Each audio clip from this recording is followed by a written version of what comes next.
Hi అండి, నేను మీ kitchen blogs Manjira. ఈరోజు తందూరి చికెన్ చేయాలనుకుంటున్నానండి. దానికి కావాల్సిన ఇంగ్రీడియంట్స్ ఏంటో చూద్దాం.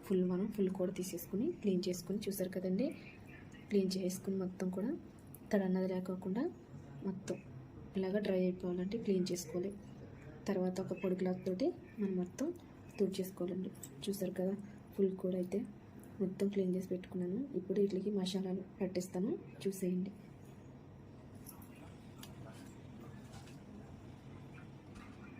ముందుగా పెరుగు తీసుకుందామండి. కప్పు పెరుగు తీసుకుందాం.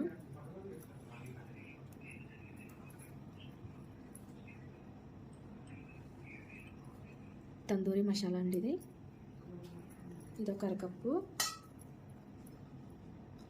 ఇది వచ్చేసి గరం మసాలా. ఇది వచ్చేసి అల్లం పేస్ట్ అండి, ginger paste, red chilli powder, kasuri methi, టేస్ట్కి తగినంత సాల్ట్ కూడా వేసుకుని, సాల్ట్ వేసుకున్నప్పుడు మీకు ఉప్పు సరిపోయింది ఏదైనా చూసుకోండి. ఇప్పుడు మొత్తం దీన్ని మిశ్రమాన్ని మిక్స్ చేసుకోవచ్చు.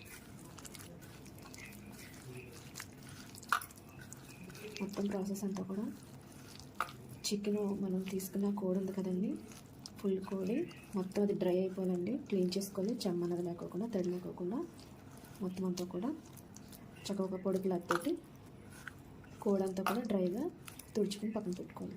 ఈ మసాలాలన్నీ మనకి కలిపేస్తున్నాం కదండి.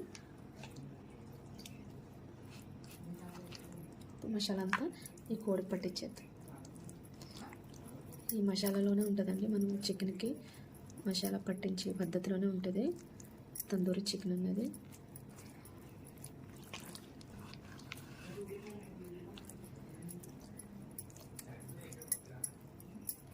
మొత్తం మనం గ్యాప్ పెట్టుకున్నాం కదా, నైఫ్ తోటి ఇక్కడ నాట్లు పెట్టుకున్నాం కదా, మసాలా అంతా కూడా లోపలికి వెళ్ళేలాగా చూసుకోవాలి.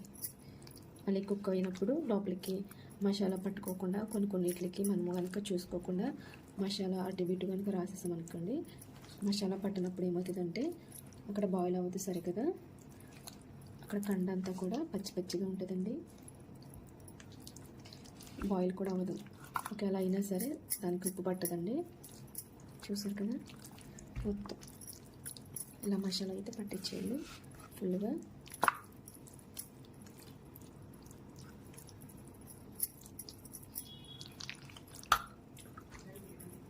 ఒక గంట